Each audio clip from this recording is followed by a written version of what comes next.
Guess what, guys? I killed my first elk. I'm super excited about it. It was a great hunt. The day before, though, I actually missed one at 50 yards, and I could not believe it. I've got the whole story coming right up.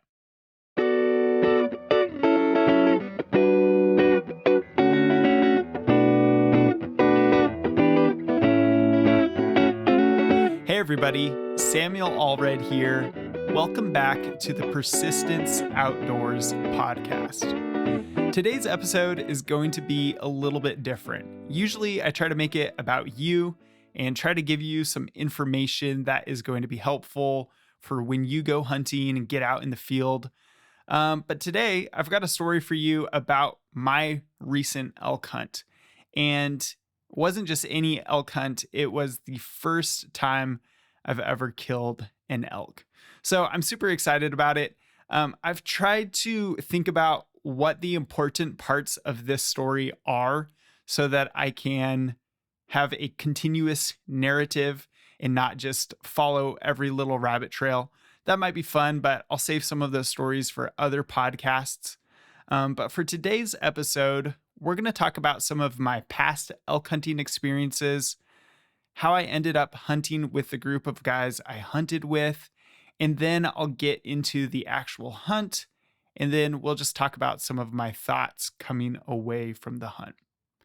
Before we get into it, if you enjoy this podcast, if you've learned something new, please take a moment to support the podcast by sending an episode to a friend or leaving a 5-star review on whatever platform you listen on. These things will help the podcast grow and help more people get outside and into hunting, which is what Persistence Outdoors is all about. And I actually know of people who have learned something from this podcast and implemented it this fall, this hunting season. So thank you so much to everybody who does support the podcast and who has shared an episode. It really makes a difference, and thank you all for being a part of that. On that note, let's get into our topic for today. All right, so the story of killing my first elk. I've been hunting elk on and off for 10 years now. It started back when I was a kid and I was living in Western Washington, and we would go out elk hunting in Central Washington with a family friend. And we had a lot of fun doing that. We weren't super successful, but I do remember one elk hunt where our family friend killed a cow elk. We had lots of action. We would see hundreds of elk some years, but it was a tricky hunt because the areas that we were hunting were spike elk or true spike only units. And so in those true spike only units, you could see an elk and you could even tell it was a spike, but you needed to verify that it didn't have any little points coming off those main beams, because if it did have a point coming off, it would be illegal to shoot. And so it made it really, really challenging to pull the trigger.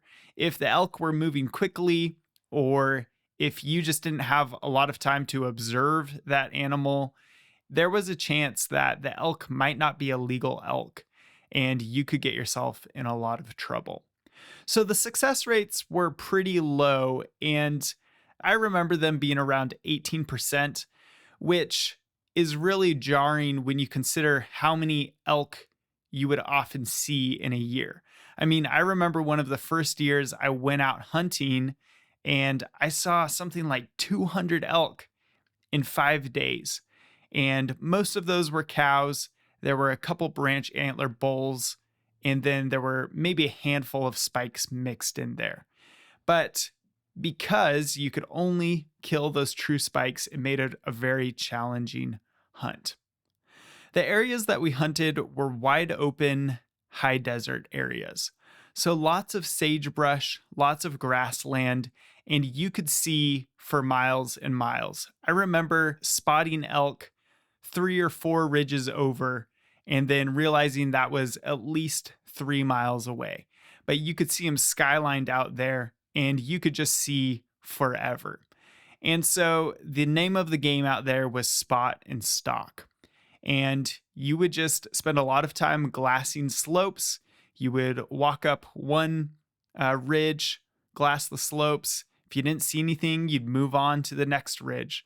And really, you were just trying to keep moving and cover ground until you ran into a group of elk that had a spike in it. And often you'd find a group of elk and there just wouldn't be a spike in that group at all, in that herd at all. So I learned most of my tactics out there, and we were covering some days 11 or 12 miles. Like that wasn't uncommon. And we would usually load up our backpacks with whatever we wanted for the whole day. And we would go out in the early morning light and we would come back at dark. And that was just how we did it. So I learned a lot of good hunting tactics out there, especially when it came to spot and stalk. And we were successful finding elk for most years. We would see elk, see something at least. But putting it all together and actually killing a spike just didn't happen. At some point, I wondered if we were just bad hunters, like something about the way we were hunting wasn't the right way to hunt. And I'm sure there's things that we could learn about actually targeting spikes specifically, and where would they be hanging out? Where do we need to be on opening day to make that happen? But I don't think that was the issue. I sort of realized this after moving to Tennessee, and I started hunting deer in Tennessee. And there was a learning curve, but pretty quickly I had some success hunting deer. And then I was able to have consistent success. And all of a sudden I realized, wait, we're not just bad hunters. That was a really hard hunt compared to a lot of the other hunts that I've been on. So it was nice to gain that perspective, and I wouldn't trade those elk hunts for anything.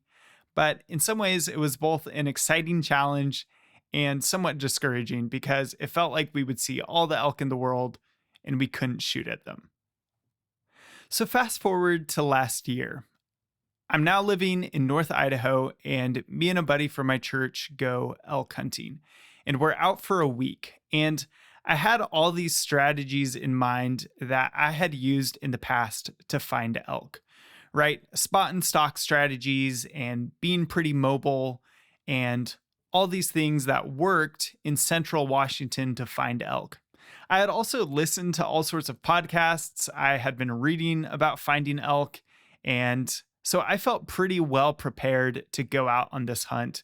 And I even went out scouting and found elk using these spot and stalk tactics. So I was really excited and felt confident that we'd at least find a herd and have some action. Well, North Idaho is a different animal. Many of the areas that I hunt are heavily timbered, and you really can't see that far. And if you can see far, it's likely over some sort of valley or ravine. So you can see animals, but to get to them, you would have to drop like 800 feet in elevation and then climb 800 feet in elevation just to get to them. And that elevation change is super steep. And you might have to cross a river at the bottom just to get to these animals. So it's a whole different terrain and something that I wasn't accustomed to. And the spot and stalk tactics that worked for me in central Washington and that other people who hunt elk successfully use just weren't working. So me and my buddy from church spent a week out elk hunting. We saw like 20 deer and I saw one elk. And the one elk was running away from me at 40 yards in some of the thickest stuff that I had hunted that week, where I couldn't see really past 50 yards most of the time. So by the end of that hunt, I knew I needed to try something different. And by the last few days, I had kind of caught on, and that's when I actually ran into the one elk that I did see. But that experience kind of played over in my mind for the whole next year and coming into this elk season. And my takeaway from that was I can't hunt elk with the spot and stalk style that I used to. And I actually need to adapt and figure out something that's going to work for this terrain and for this area. All right. So leading up to this season, I wasn't quite sure what I was going to do, but I had some ideas of how I would hunt the terrain.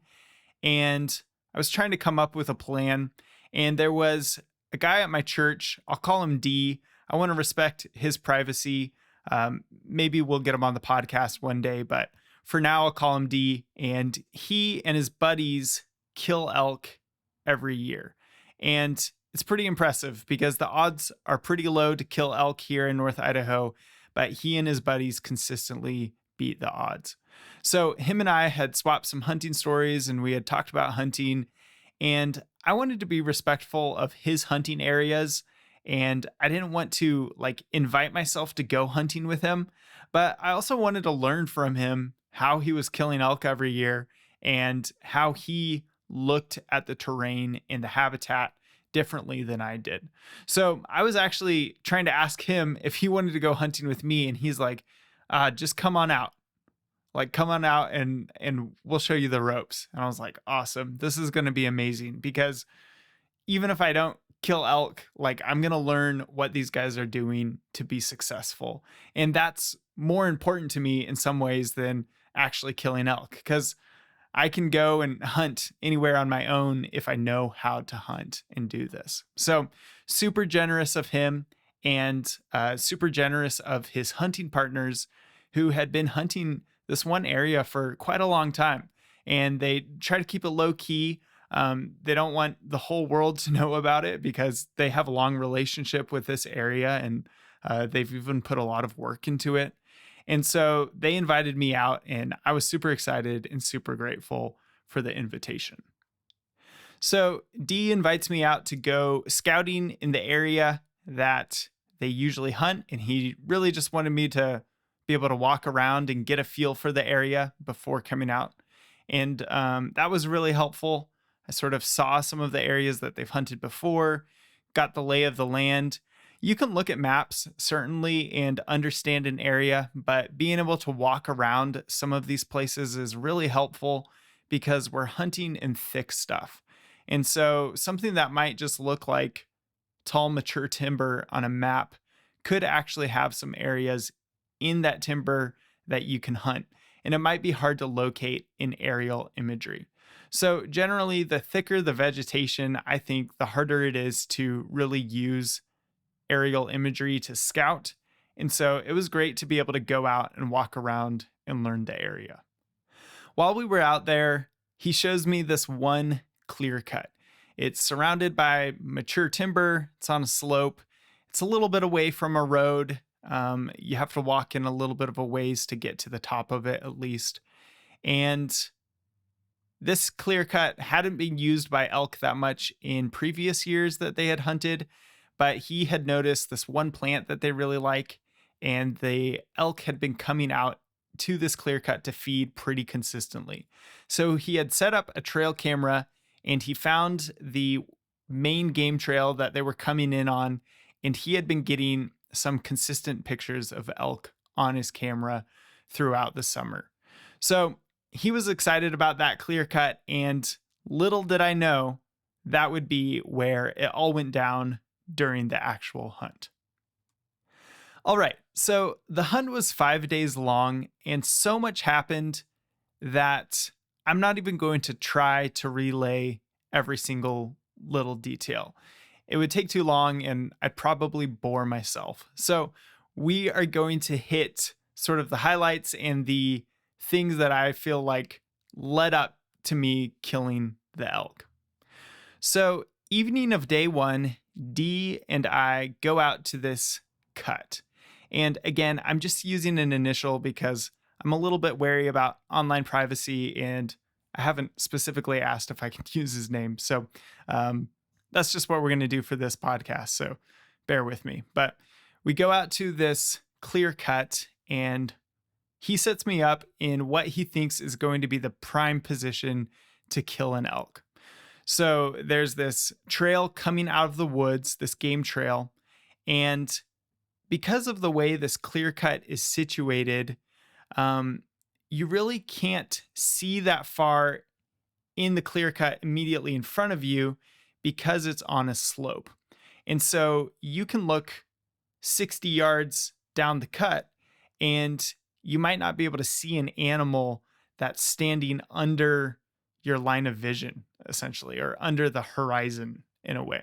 And so, in order to be able to get a shot at an animal that just comes out of this game trail, I was only about 50 yards away from where we thought the animals would appear.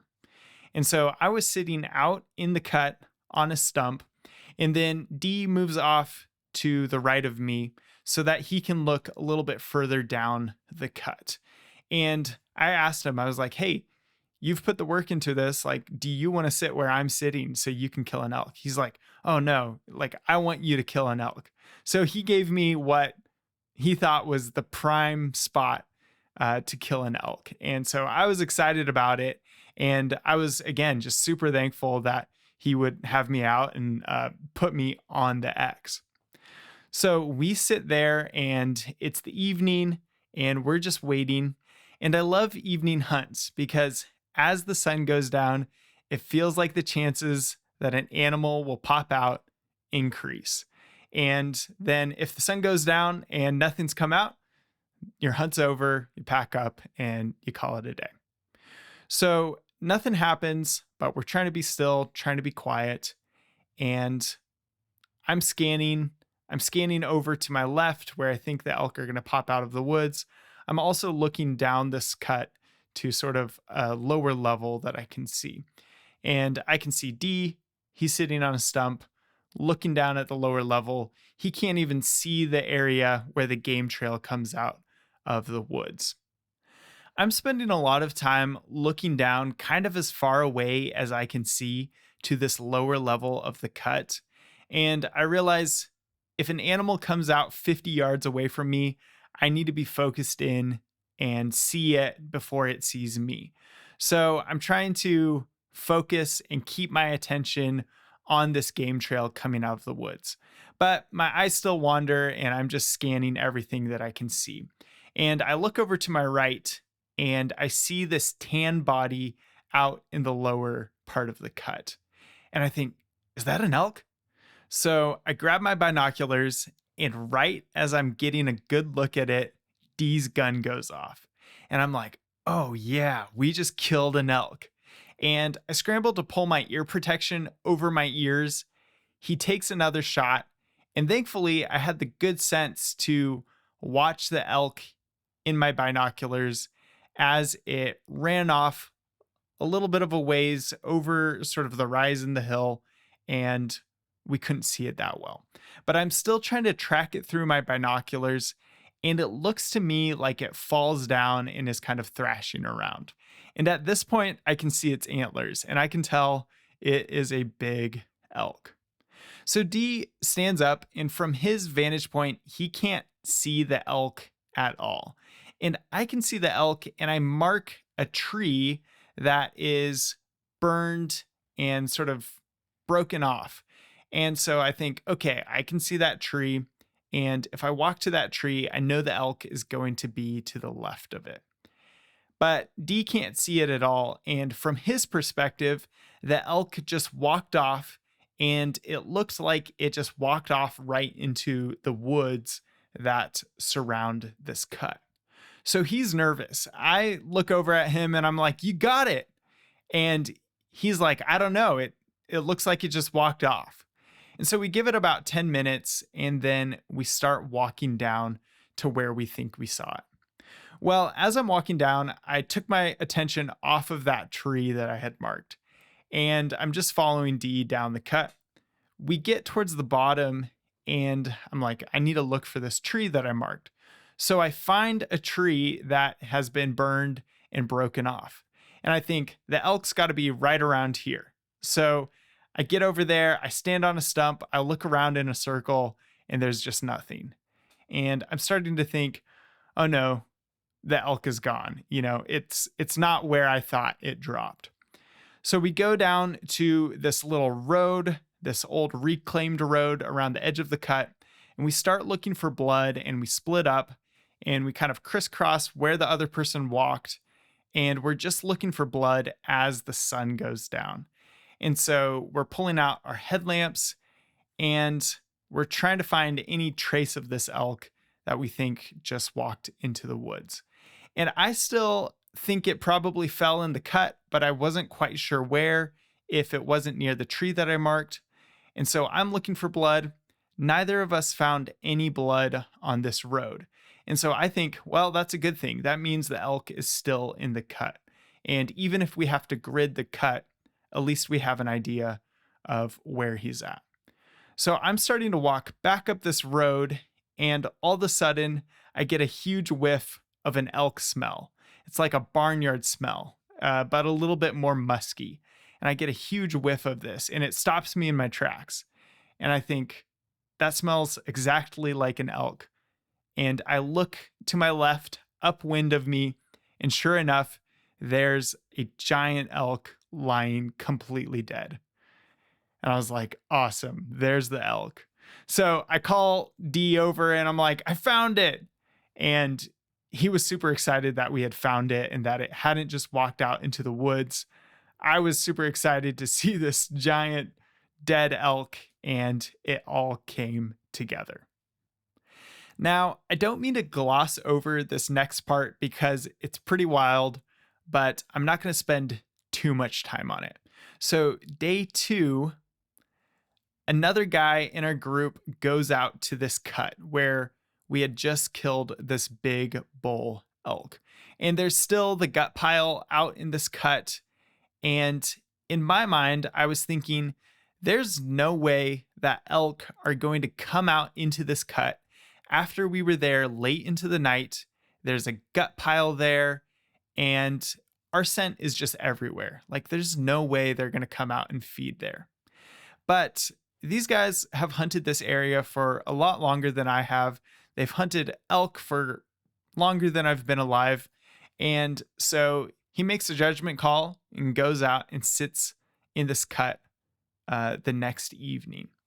And so that evening, elk come out of the same spot where they came out the day before, and he kills a bull within 100 yards of the other bull that we killed the night before. It totally blew my mind. I couldn't believe it when I got back to camp and he's there and he's like, ready to do it again. And I thought he was pulling my leg for a second, but sure enough, he had killed another elk in that same field the night after we had killed the first one. So 2 elk back to back, same spot, same cut. It was wild. I don't know how that elk didn't pick up on the clues, but he didn't. Maybe he just needed to eat and he got shot. So that was amazing. There's a whole story that could be told from our other hunting partner's perspective, but I'm going to move on to day 4. Day 4 was very eventful for me, or at least the morning of day 4. So I realized that the way we were hunting elk was a lot more like white-tailed deer hunting. And the thick terrain kind of reminded me of hunting in Tennessee, similar tactics. And so I came up with a plan, like a plan that I would use to hunt white-tailed deer in Tennessee. And so I went to this place where there were some open clear cuts, and then there was a timber ridge. And at the bottom of this timbered ridge, there were these little finger ridges. And I had seen an elk down there a couple days before. And I figured that if I could get out to this sort of finger ridge area early enough in the morning, I could catch an elk as he's coming out of the cut and back into the timber to bed. So I get up early and I hike all the way down there in the dark with my headlamp. And right at shooting light, I hear an animal coming up the ridge. And it's still dark enough that I can't really see anything in that mature timber. But I hear it coming up the ridge and it's really close to me. And so I'm looking around trying to see what it is. And it circles just a little bit. And that early morning wind was being swirly. And the animal catches my scent and just goes running back down the ridge the way it came. And it sounded big. I'm pretty confident it was an elk, just by how many sticks it was breaking and how loud its hooves were. So I just about shook hands with this elk. It was about 40 yards away from me, I'm guessing, and I completely missed an opportunity because it was still dark. So I tried to wait for another 2 hours and see if anything else would come up that ridge, but nothing did. And I was starting to get really cold just being still. So I figured I need to take a walk. I need to warm up. I grabbed my rifle and started walking up the ridge. And I didn't get far before I found a burned log, and it was hollowed out by the fire.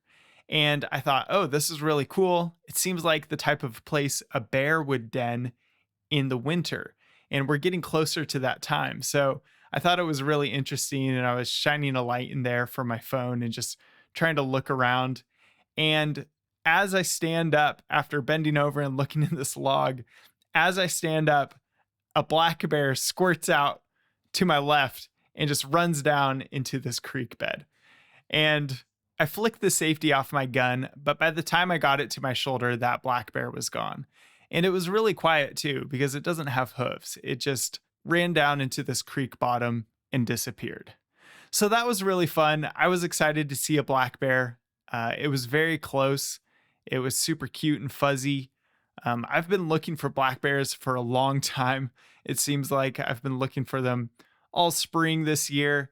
Didn't see any black bears. So it was exciting just to see one, even though I was primarily elk hunting. So after that, I collected my stuff and decided to head back to camp. And the best way to get back to camp was to walk up this timbered ridge.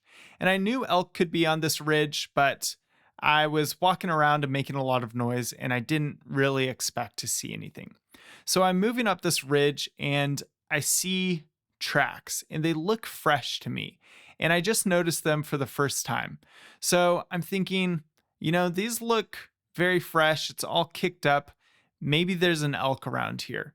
And honestly, I couldn't exactly tell which direction it was going just because of the way the dirt was. It wasn't super clear to me, but I decided to slow way down to make sure that if there was an elk on the ridge, I would see it. But I was still just walking along, and the ridge was pretty steep, and so I couldn't see that far up the ridge. And since it was steep, I would kind of just get a little glimpse of where I was going as I was climbing this ridge. So at this point, I've slowed down a lot, but I'm still completely exposed. And I'm not being that quiet, just because there's not a great way to be quiet without being still. So I'm still walking up this ridge, and I look up, and all of a sudden, I see an elk head. And this elk is totally locked onto me. It's looking at me, and I see its neck, its brown neck. I see its head, and then I look up higher, and I see antlers. And in this unit, you can kill any bull elk. And so as soon as I saw the antlers, I knew that I could kill it. And this elk was not far away from me. When I first saw it, I actually thought it was about 25 yards away from me. It felt like I could poke it with a stick. Now, this elk was completely locked onto me, and because of the slope of the hill, all I could really see was its neck, its head, and its antlers. And so I had this whole entire dilemma in about probably 5 seconds. I see it's a legal elk, and I think, now's my chance. I can kill this elk. But I don't have a clear double lung shot or even a clear frontal shot. And a neck shot is a marginal shot to take. I've even talked about it on the podcast where I've said I don't recommend the neck shot because if you hit low, you could hit the windpipe and injure the animal. Or if you hit to the left or the right, you might hit its jaw and injure the animal and not kill it cleanly. But in the moment, I was thinking this may be my only chance to shoot an elk. And it's also looking straight at me and it's super close. And so I was debating whether to take this shot, but eventually I was thinking, I'm head on. If I shoot it and I hit it in the neck, I'm going to damage its spine. And even if I hit a little bit left or right, I'm still going to hit one of those big veins or arteries. And once I had that thought, I made up my mind to shoot it. Now, to be perfectly honest, I don't know if that was the best decision. I could have waited and tried to see if I could get a better shot angle. And maybe I should have just said, this isn't the ideal shot that I need. I'm going to pass on this animal. But I made the decision to shoot it. And I do think that if I had connected, there's a high likelihood that that elk would have died quickly. So that's the decision that I made. But I will acknowledge that the next shot can be a risky shot to take. So all of this goes through my head in about 1.5 seconds, and I rush to find some sort of rest. I raise my rifle and I press it against a tree to my left, and I've got my hand sort of on the tree and on the rifle, and I feel pretty stable. And I lower my reticle onto the elk's neck, and I have the good sense to aim about as far down as I can see, because if I could get that frontal shot, that would be better. But really, I still can't see a good picture of the elk's body. So I do lower that reticle, and as soon as I get it to about as far down as I can see, I pull the trigger. If I had to guess, I would say that the time between me identifying the elk and shooting was about 7 seconds. It felt like a lot longer than that, but I think it was very quick, and I definitely was rushing. And I think that contributed to what happened next. So after I took the shot, the elk clearly didn't drop.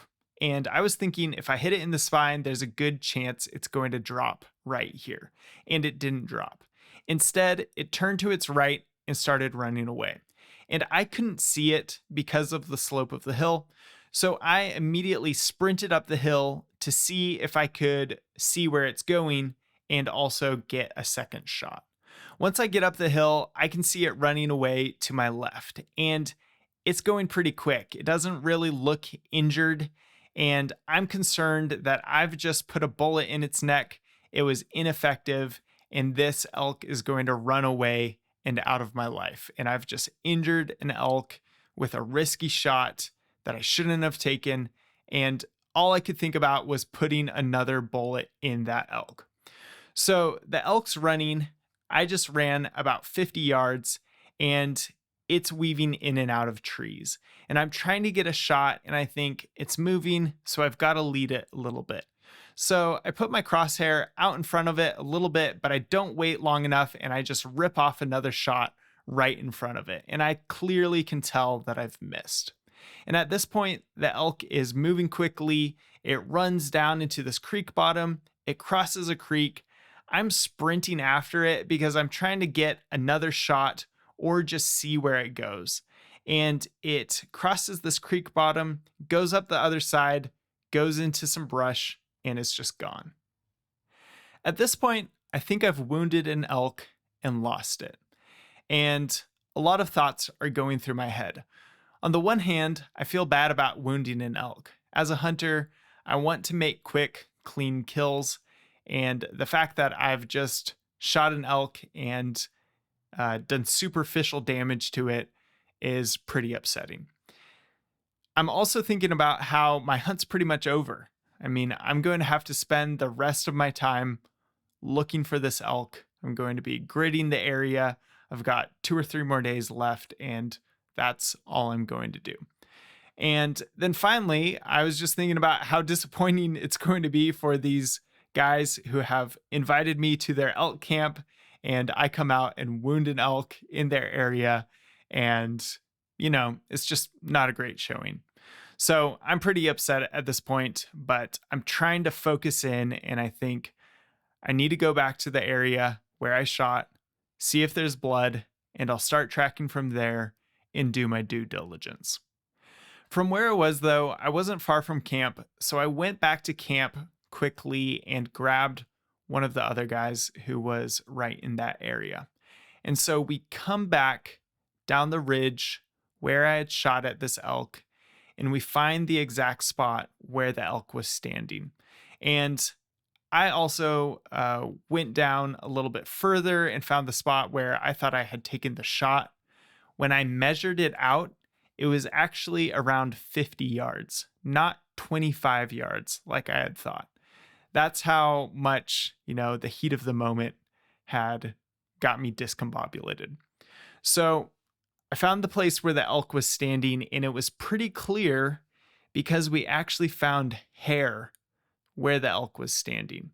And we looked all around and we couldn't find any blood. We didn't stop there though. We found the track where the elk had run down towards the creek bottom, and it was dug up and pretty fresh. And we walked that trail as far as we could see it, looking for blood. We still didn't find any blood. And so at that point, the hunting partner that I was with looked at me and he said, "If you hit him in the neck, this thing would have bled. Necks bleed a lot." And this guy has been, again, hunting probably longer than I've been alive. And he was starting to get the impression that I had missed. So after a while, we hadn't found any blood and we didn't have any trail to go on past the creek bottom, really. And the partner who was helping me look said, "I think you just missed him and you'll just have to get your head on right and go out and hunt again." And so he headed off back towards camp, but I just wanted to make sure. And so I stayed back for another half hour, just combing the area, looking for any tiny drop of blood that I could find. And the curious thing was that there was still the hair in the place where the elk was standing when I took the shot. And it was a good amount of hair. It wasn't like just the little tuft that you'll find sometimes when an arrow goes in and clips some hair on the way in. It was maybe 3 or 4 feet of hair in sort of a line on what would have been the left side of the elk. So here's what I think happened. I was excited and I rushed my shot, and I may have flinched or yanked the trigger. And I think I pulled my shot hard to my right and to the elk's left. And I had aimed lower down. And so I think I clipped the elk on his left side. And that bullet either skimmed right over his left shoulder or over his back as I was shooting up the hill and to the side of that elk. And that's what I landed on because of how much hair there was, the arrangement of the hair, the lack of blood, and how the elk reacted, running off looking like it wasn't wounded at all. Now, I won't ever truly know for certain. I guess there is a possibility that I sent a bullet into that elk's neck and after reading the evidence came to the wrong conclusion.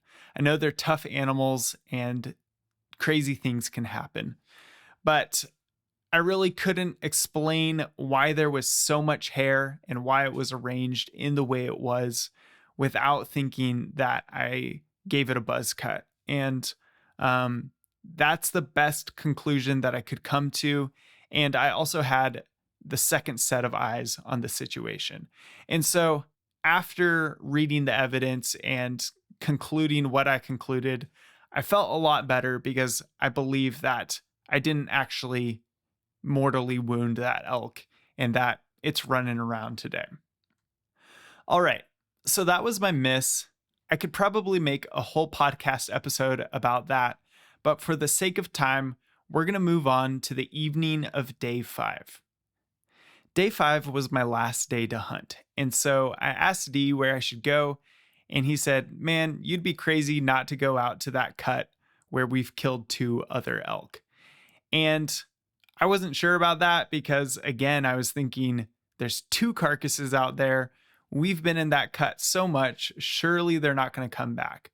But I figured, hey, we killed that second elk there, and maybe there's other elk that are in the area that don't know about this, and they'll come out and eat in that cut. So I wasn't sure, but I figured it was as good a place as any to spend my final evening. So I went out and I was feeling pretty confident because I had checked my rifle and I was right on. I knew my miss wasn't because of my rifle. And so I was just telling myself to focus on my shot process and that if I could make a good shot, I would kill an elk. And so I went out and sat in this cut, and it was a beautiful evening. It was a little bit warmer than the last couple of days. It was crystal clear. I could see all the way across this valley and into some farmland. We were hunting public land, but we were near some private. And it was just a gorgeous place to sit. And I was really enjoying myself. And another thing about that evening was that by day 5, I had had so much action and I had learned so much and just had so many good experiences that at that point I was thinking, if I don't kill an elk, this hunt has still been completely worth it. I've learned things for the future. I could go out and do this on my own if I wanted to. I've got to hang out with these cool guys who know so much more than I do and have so many great stories. And really, my heart was full. I was just thinking, this has been completely worth it. And I'm glad I took this opportunity. And I'm so thankful to these people for inviting me out. And whether I kill an elk or not, I'm calling this trip a success. And so that's a great place to be. And really, that's the place I want to be on any hunt. And I'm really thankful for that. And once again, thankful to the guys who invited me out. So I was sitting in this cut and I wasn't sure if anything was going to happen, but I was trying to give it my best shot. And I'm sitting there, and around 5 p.m., out of the same place that the 2 other elk walked out into this cut, a bull elk walks into the cut. And I couldn't believe my eyes. I had positioned myself so I was around 180 yards from that game trail coming into the cut. And this elk just slowly walks out. I can immediately see it's a bull, and I was shocked. And so he kind of meanders out pretty much in a straight line. And I'm not set up looking through my scope yet. So I'm just trying to stay still. And I'm telling myself not to do anything stupid. Don't rush it. Stay still, and I'll get an opportunity. And so he walks out and he's looking around, and I'm pretty exposed, and I'm worried he's just going to see me. But the wind was in my favor, and I was still, and he puts his head down. And when he does that, I adjust so I'm looking through my scope. I've got the rifle rested on some shooting sticks, and I'm sitting on a stump. So I'm fairly stable. It's not perfectly stable, but I'm in a decent position to make a good shot. So once I get my head down on the scope, he starts walking again. And he walks out a little further and stops with his vitals behind a tree. And I'm super excited at this point, and I keep looking at him. I've got him in my scope, and I think, could I slip a bullet right behind that tree? And it seems like something I could do, but again, I'm thinking about recently missing an elk, and I'm just telling myself, don't do something stupid. He's walking out into the middle of a cut. You're going to have an opportunity. And so he stands there for maybe half a minute, and then he starts walking again. And I'm thinking, should I shoot him while he's moving? And once again, I just had to tell myself, don't do anything stupid. Focus on your shot process. And so finally, he walks out and stands still, and I have a clear shot. And I choose a spot behind his shoulder, and I pull the trigger. And immediately, I can tell he's hit. He curves off to his left and is running away from me. And he's kind of running stiff, and I can tell that something's wrong, and I clearly hit him. But I know elk are tough, so I want to put another bullet in him. So I aim a little bit higher because I know he's putting some distance in between me and him. And I take another shot once he kind of curves around and has his left side facing me. And so I take that shot, and I'm pretty sure I hit, but I rack another round and take a third shot.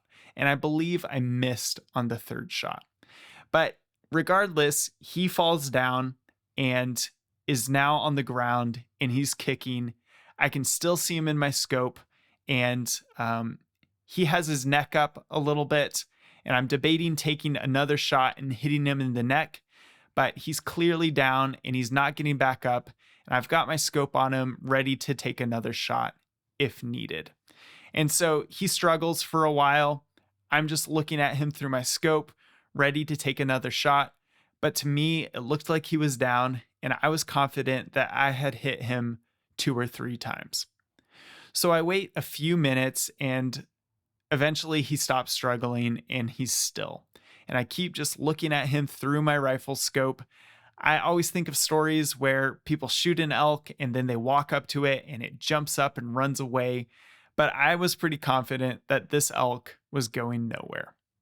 So I wait and I wait and I wait. He's completely still. He's not moving. And so I mark the area where I shot him. It was a pretty surreal experience. After 10 years of hunting elk on and off, and then having so many close elk encounters throughout the week, and even missing an elk at a close range, it was amazing to have a hunt that just worked out perfectly. I was in the right place. It was a beautiful evening. The elk walks out at 5 p.m. Everything was just like a textbook hunt. It died within sight, and it just went perfectly. And I couldn't have asked for a better experience. I was super excited, and once I had marked where it was lying, I decided to give it some time before going down to see it. But I immediately called my wife, and then I also called my dad while I was just sitting on that stump, watching the area where I had killed the elk. So after that, I called the other guys on a radio, let them know I had killed an elk, and they came down and we all met up at the elk and took some photos. I was really blessed that it came out around 5 p.m. because I was able to take great daylight photos of my first elk, which was really cool. All the other elk we killed right at dark, and so most of the photos were a little bit blurry. But this one was still an hour before last light, and I got some great photos of it. We used the gutless method on the elk to quarter it up and then pack it out about a quarter of a mile. And that was really cool to learn about. Usually I gut animals entirely, but I can definitely see some of the advantages of the gutless method. And maybe we'll talk about that in future podcasts. Everything after that went pretty smoothly, and we were back in camp by 8:30 that evening and hung the meat, and it chilled overnight. And then the next day I put it all in some coolers and drove all the way back home and got to work processing it. If you heard the episode from last week, I mentioned processing an elk in my apartment. I did process this elk all by myself in the apartment. At first, I was having fun with it, and I was just playing music and cutting elk, and I enjoy that sort of thing, and so it was fun. But after doing that 3 nights in a row and then finishing up on a Saturday, my back was hurting, and I wish I had asked for some help. So, good lesson for the future, but it was kind of fun at first, just cutting meat and putting it away in the freezer. All right, guys. Well, I wrote down a number of takeaways from this hunt, and I will share those with you in future episodes. But for the sake of time today, I'm going to narrow it down to 2. The first one is this: you've got to adjust your tactics to the terrain and habitat that you're hunting in. Just because some guy in Colorado says you can spot and stalk elk doesn't mean that you can hunt them the same way in North Idaho. And maybe the tactics that we used in North Idaho wouldn't work in Central Washington. And so you've got to be able to adapt and choose the right method for the right environment. The second one is this: I'm just so thankful to my friend from church and the other two guys for having me out. I really appreciate their generosity, and I think what they're doing speaks to the positive experiences that we can help other people have when we invite them to go hunting with us. I know I've been blessed by the experience. I learned so much, and I think just being generous and inviting people into the lifestyle and helping people learn and building community in that way, I think all of those things are super valuable. And I'm always impressed by the people who are willing to do that for me. And it inspires me to be that way for other people. It reminds me of something that I've thought about a lot, which is an abundance mindset. If you're a hunter, you can think about how there's never enough animals, or how there's too many other hunters, or how hunting's not like it used to be. Or you can appreciate all the opportunities that you do have, and you can share it with someone else, and you can build the community. And it's the difference between having a scarcity and an abundance mindset. And I know that for myself, I want to have that abundance mindset. And I enjoy being around people who share that outlook. And so this hunt was just another great reminder of the good that can come from that kind of generosity. All right, guys, I'm going to wrap this up. Thanks so much for listening to the end, and I hope you enjoyed this story. If you have your own success stories, feel free to send them to me at persistenceoutdoors2022@gmail.com, or drop a comment in the YouTube or Spotify comments. I love hearing from you guys, and if it's a great story, I could read it on the show. So feel free to send those over, and I wish you success this season, and I will catch you on the next one.